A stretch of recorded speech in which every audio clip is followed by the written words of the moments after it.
شكرا الأستاذ موسيتي على هذه الملاحظات القيمة.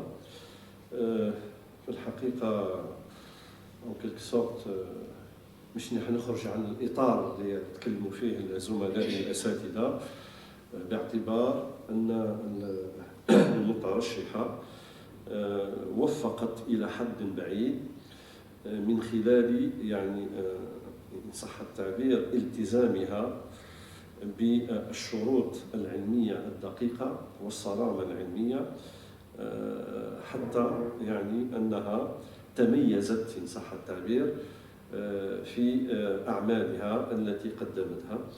وأنا من دعاة يعني في الحقيقة أصبحنا نعاني من مسألة الكم اللي أصبحت أثرت كثيرا على الكيف. وعلى لأن جماعة حسبوا هذا الباساج دو غراد هذا يعني عنده مسار كونتيتاتيف، عقد ما تحط بزاف عقد ما الناس ينظروا لك نظرة مليحة. أور كو سي فو، يعني الإنسان بمجرد أنه يناقش شهادة الدكتوراه يعني بطريقة أو بأخرى يعني التزاماته العلمية تصبح كيفاش يقولوا أكثر يعني مشروطية على avant d'être يعني docteur, parce que le fait de porter la casquette du docteur ça relève en quelque sorte تاع الالتزام بالدقة، الالتزام يعني النزاهة العلمية، الالتزام بالتخصص أو التخندق العلمي، الالتزام بكذلك يعني لا فالور اجوتي، القيمة المضافة التي يقدمها من خلال الأعمال التي يقدمها، وكذلك يعني سوف يتحمل عبء تاع كومون اونكادري اي كومون برودوير، باسكو حبينا ولا كرهنا لونكادرمون اللي نحن نشوفوه باش نديروا السي في تاعنا هو عنده التزام علمي واخلاقي وعنده يعني جوانب كثيره. لان اذا احسننا في الاشراف وكنا يعني ارسينا نوع من الثوابت العلميه الدقيقه، راح يكون الطالب سي لو برودوي تاع لونكادرو تاعو، باسكو علاه ترعرع على قيم علمية قائمة بذاتها سوف تؤثر لا محالة على مساره العلمي. وبالتالي قد أنجزنا يعني دي فيتور chercheurs enseignants et d'intellectuels يعني اللي التزاماتهم العلمية تكون دقيقة وما تكونش يعني محل شبهة ومحل يعني نوع من التخبط العلمي إن صح التعبير. ولهذا يعني ناقشت الكثير من يعني الأطروحات والتأهيل، ومع الأسف يعني النظرة اللي خديناها هي يعني كما يقولوا c'est un passage obligé. Donc je présente en quelque sorte des travaux, pas forcément يعني des travaux اللي فيهم les critères scientifiques. المهم نفوت و I don't give a damn كما يقولوا les Anglais يعني النتائج. ومع الأسف الشديد يعني ربما أن نحن مقبلين على صيغة جديدة تاع التأهيل الجامعي اللي تكون عندها نفس يعني الشروط تاع كما درك تاع ملف الأستاذية. ربما كذلك لي كونديسيون يكونوا أكثر صرامة وأكثر دقة حتى نتجاوز يعني هذه المطبات إن صح التعبير يعني كي بونطاشي اون كيلكو سورت يعني المسألة هذه. بل أخطر من ذلك أن المسألة ميعت في حد ذاتها، يعني ولات حاجه روتينيه، قال انا ما نكسرش راسي يعني اني ناجح. وركو هي لا اون برانسيب يعني كون جات كاين دقه، قال اذا العمل لا يرتقي الى مستوى معين il peut être recalé، باسكو علاه كاين امور تتعلق يعني بالعلم، والانسان في العلم ما لازمش يكون متسامح وما لازمش يكون يعني متساهل. إذا نروحوا يعني الملف تاع الأستاذة هو ملف كما سبق وأن سبقني زملائي ثري وثري جدا. وما يعني عجبني في هذا الملف هو الدقة. يعني الدقة هي التي ميزت أعمال الأستاذة، ولهذا أنا لن أخوض كثيرا في مسائل سبق وأن تعرض إليها زملائي، فقط يعني فضولي العلمي بحكم يعني المستوى التي يعني لاحظناه في كتاباتك، في تصوراتك، في كيفية معالجة قضايا بعينها، يعني هي قضايا آنية ومهمة ولا يمكن أن نتغاضى عنها، خاصة إذا كانت لدينا اهتمامات في حق العلاقات الدولية. يعني أبدأ من الملاحظة اللي قدمها زميلي توفيق بوستي. اسكو يعني في المستخرج كاين جيوسياسية العلاقات الدولية، وفي الانتيتولي في العنوان اسكو يعني هذا استعملت جيوبوليتيك لدواعي يعني مفهمية واصطلاحية حتى تتفادى التأويلات، باسكو نحن عادة في العلوم السياسية الترجمة قد تؤدي إلى نتائج لا تحمد عقباها، وكيف يقولوا المثل المترجم خائن. في بعض الأحيان نريد أن نترجم ولكن قد تكون لها دونك اسكو يعني الدواعي العلمية هذه هي اللي خلاتك ديري جيوبوليتيك نون با جيوسياسية العلاقات الدولية. هذه الأولى. الحاجة الثانية التي أثارت اهتمامي، أنت هضرتي على ما يسمى ب يعني السوفت باور، القوة الناعمة. هنا يعني du point de vue scientifique, est-ce qu'on peut dire que يعني القوة الناعمة هي حكرا على دول معينة لامتلاكها مقومات اقتصادية وعسكرية وتنظيمية تخولها بأن تحتكر أو تكون لها القدرة على توظيف القوة الناعمة؟ نعاود يعني نعطيك كما يقولوا تاز أو تيتاز. هل مثلا يمكن دولة يمكن اعتبار دولة رعية ما عندهاش اقتصاد، يعني بمجرد أن تتهاوى أسعار البترول تكون هناك نوع من التخبط، فكيف يتسنى لها أن تمارس يعني ما يسمى بالقوة الناعمة لمحاولة استقطاب أو محاولة يعني إقناع أو يعني إن صح التعبير الضغط بطريقة يعني كما يقولوا فيها نوع من النعومة لدفع الدول الأخرى على إعادة النظر في تصوراتها، في مواقفها، في مدركاتها إزاء قضايا نقولوا مصيرية لهذه الدولة التي تعرضت عليه. Donc هنا il me semble que c'est un peu en quelque sorte compliqué pour une entité politique qui n'a pas en quelque sorte هذه المقومات التي تجعلها.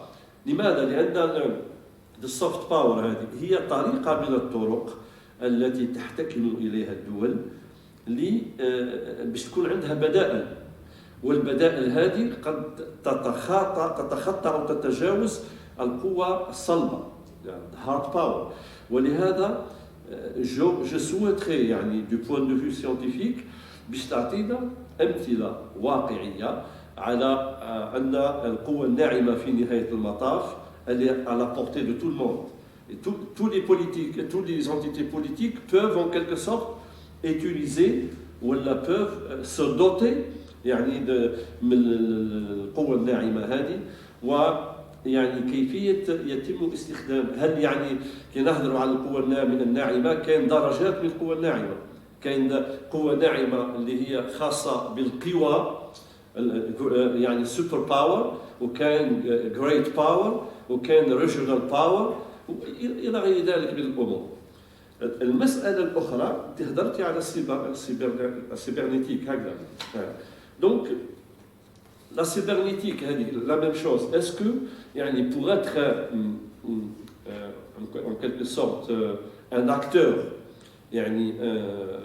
efficace dans la scène des relations internationales, est-ce qu'un pays doit se doter de la technologie, de la communication, de l'information, pour pouvoir en quelque sorte transmettre ses valeurs, que ce soit ces valeurs dans le domaine politique, dans le domaine social, culturel، أو هذا السيبرنية هي الأخرى هي مجال تحتكره قوى معينة. لماذا؟ لأن التكنولوجيا ليست في متناول الجميع. التكنولوجيا تحتكرها دول أصبحت.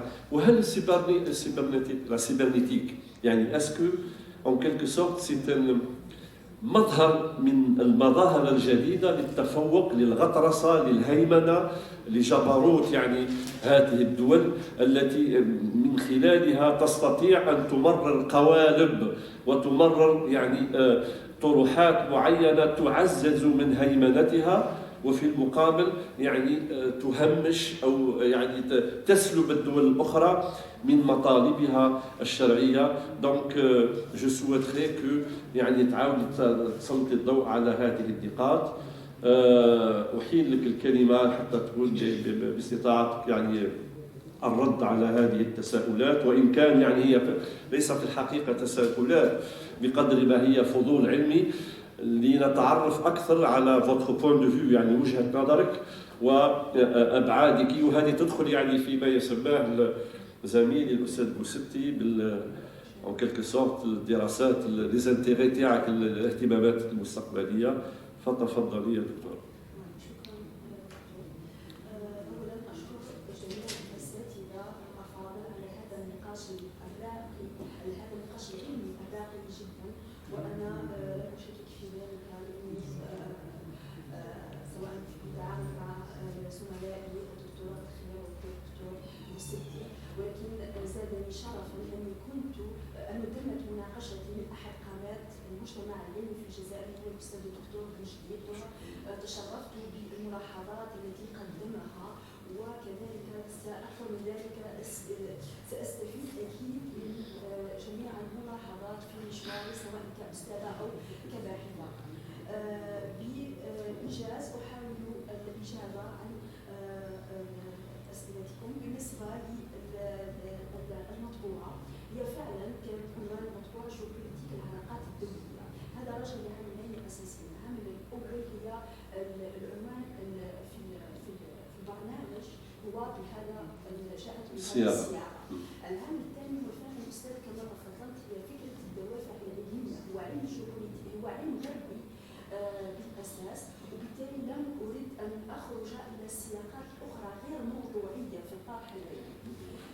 بالنسبة للنقطة المتعلقة بمسألة القوة الناعمة، من المؤكد أستاذ كما تفضلتم بالقول أن فكرة القوة الناعمة التي قدمها جوزيف ناي كرد على تصور والكينيدي في كتابه سقوط ونشوء القوى الكبرى الذي كان في تلك الفترة يشكك في إمكانيات وقدرات الولايات المتحدة الأمريكية في التأثير وأنها قد تتجه في الأفق، هي نظريا ارتبطت بالولايات المتحدة الأمريكية كقوة رائدة مهمة في العلاقات الدولية، من حيث الممارسة أصبحت ليست فقط مرتبطة بالولايات المتحدة الأمريكية، ولكن أكثر من ذلك مرتبطة بكل دولة تسعى لأن تحصل على مكانة إقليمية ودولية، وعلى رأسها الصين. وبالتالي هنا نجد أنه حتى أنه كاين مدرسة نظرية صينية هي مدرسة شنغهاي تركز على هذا المتغير الثقافي، لأنه كما نعرف أن القوى الناعمة بخلاف القوى الصلبة تركز على المتغيرات الثقافية، السياسة الخارجية، الآليات الدبلوماسية، المساقات الدولية، من أجل التأثير في الآخرين وأنها تقوم على سيادة الجد. لذلك نجد أنه اسمحي لي برك أستاذ قبل ما تكملي، وش الفرق ما بين السوفت باور والسمارت باور؟ نعم، هي السوفت باور جاءت في مقابل الهارد باور، لكن تبين أنه فقط السوفت باور لوحدها لم تكن كافية لأن تؤثر الدولة في أطراف أخرى. بذلك نجد أنه أصبحت القوة الصلبة الهارد باور الاقتصادية والعسكرية يجب أن تكون مدعمة للسوفت باور. هنا جاء مصطلح سمارت باور اللي هو القوة الذكية، كيف يمكن للدولة أن تستخدم قوتها الصلبة لدعم قوتها الناعمة من أجل التأثير في الآخرين، وهذا يسمى بالقوة الصلبة. طبعا أستاذ كما تفضلتم ليست جميع الدول لديها هذه الإمكانيات والقدرات، لأنه الإشكال دائما يقع في مسألة الهارد باور. من يمتلك هذه الإمكانيات هي ضمن مجموعة من الدول، وبالتالي حتى الدول مثلا كانت نشوف احنا كما قدمنا في المقال انه حتى دولة مثل الجزائر إمكانياتها ليست بتلك القدرات الكبيرة قوة الصلبة، انه حدود تأثيرها باستخدام القوة الناعمة كان محدود، بعكس قوى أخرى مثل الصين كيفاش فسري لي وش هي يعني الحاجه اللي تقدر الجزائر تمارس بها القوه الناعمه؟ نعم، هي بشكل اساسي بدبلوماسيتها اتجاه القوى الافريقيه. الدبلوماسيه هذه تمثلت اولا في المساعدات الماليه، تمثلت كذلك في المساعدات الانسانيه. هل اسمحي لي يا استاذه، هل مثلا نقدر نتكلموا هنا على اخلقت ان صح التعبير السياسه الخارجيه الجزائريه؟ هي اكثر شيء هي هو المسعى، هو على اساس الصوره في تلك الفقره. نحن نتحدث عن القياده السابقه.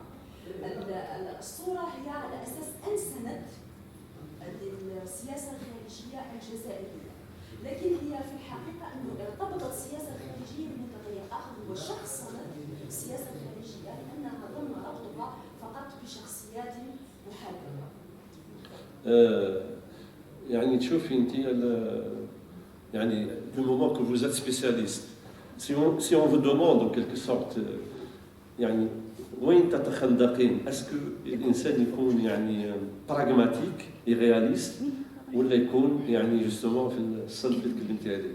يعني درك نتكلموا يعني عن نجاعه السياسه الخارجيه للامم. الانسان ما يكونش برك قال باسكو الناس ملاح الناس كامل كيشكرني، faut être يعني en quelque sorte en mesure d'imposer votre point de vue. Donc هنا à votre avis وين نقدر انا شخصيا مع الطرح البراغماتي الواقعي، لانه اساسا الجزائر صراحه هي محدوده القدرات، والشعب الجزائري هو بحاجه لهذه القدرات اكثر من انه تتوجه نحو تقديم او تقديم صوره معينه الى الخارج. ولا طرحت لك السؤال هذا استاذه، يعني ولا وددت باش تعطيني مثال. انت تعرفي باللي الجزائر مسحت ديون كثير من الدول الافريقيه، ولكن في التصويت على تنظيم كاس افريقيا في الجزائر صوتت ضده. دونك هنايا مادام انت اشرت الى مساله يعني البعد الاقتصادي ولا البعد، دونك هنا ما تكفيش المساله هذه. يعني il faut s'imposer, il faut avoir ce qu'on appelle une autorité، يعني نوع من الشهرة والمكانة حتى يتسنى يعني الدولة أن تلعب هذا الدور. لماذا؟ لأن دايور حتى كنتكلموا على الدول يقول لك ايكونوميك باور، ويقول لك يعني كيفاش يقولوا المقدرة الاقتصادية والثراء الاقتصادي. الانسان لازم يفرق ما بيناتهم كيفاش ياثروا على السياسه الخارجيه. لان انت لو فات ديتر ريش سا فو با دير كو فوز الي افوار اون بوليتيك اترونجير يعني فعاله.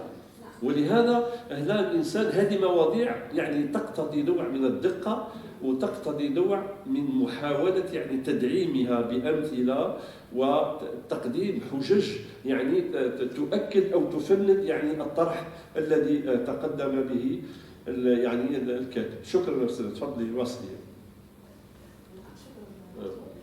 بالنسبه لما فيما يتعلق بالسبرانيه والفواعل الدولتيه، اكيد انه الفواعل الدولتيه في سعيها للاستقلال عن بعضها عن العالم الخارجي. وعندما تحدثنا عن تلك الدول التي تسعى للارتقاء الى مصاف القوى الكبرى، هي بحاجه للحصول على قوه سبرانيه، لانها في مواجهه نمط جديد من الحروب اللي هي الحروب السبرانيه. هذا وهي ايضا مجبره على حمايه امكانياتها وقدراتها التقليديه الجويه البحريه البريه، وهذا في عصر الثوره التكنولوجيه يتطلب امتلاك القوه السبرانيه. لذلك نجد دول مثل روسيا او الصين هي تسعى لامتلاك مثل هذه القدرات، ولكن ايضا هي قوى غير غربيه تجد بان سياسه الانترنت التي تهيمن عليها الولايات المتحده الامريكيه تهدد سيادتها وتهدد استقرارها الداخلي. لذلك هي سعت في التحكم في هذه سياسه الانترنت الخاصه بها حتى تضمن استقرارها الداخلي، حتى تضمن استمرار انظمتها، وكذلك تضمن صعودها كقوى. ولهذا يقول لك we have to think globally and act locally، يعني نفكر بمنطق العالميه ولا نتحرك بمنطق يعني المحليه او الوطنيه. ولا لان كذلك ما نقدرش نعيشوا منعزلين على ما يحدث في محيط العالمي، لان ارتداداته سوف تصيب يعني الداخل بطريقه او باخرى. ولكن عندما تكون الدول مزوده بمقومات يعني تكنولوجيه وما الى ذلك باستطاعتها ان ترفع التحدي. فقط ملاحظه، سؤال بالنسبه للاستاذ، سؤال الاستاذ بصدي حول المجالات المستقبليه. وانا صراحه اهتم بشكل او باخر بكل ما يتعلق بالدراسات الامنيه ودراسات السلام، خاصه ما يتعلق بمفهوم الامن الموزع الذي يبحث في تحرك الحاجه والتحرر من الخوف، ليس فقط لارتباطه بالامن الانساني ولكنه لانه يرتبط بمختلف مستويات الامن الاخرى. اشكركم اساتذتي الافاضل على حسن الاستماع والاستماع. شكرا جزيلا للأستاذة. يعني الجلسة هذه كانت خفيفة وكانت شيقة، ربما عكست شخصية الدكتورة.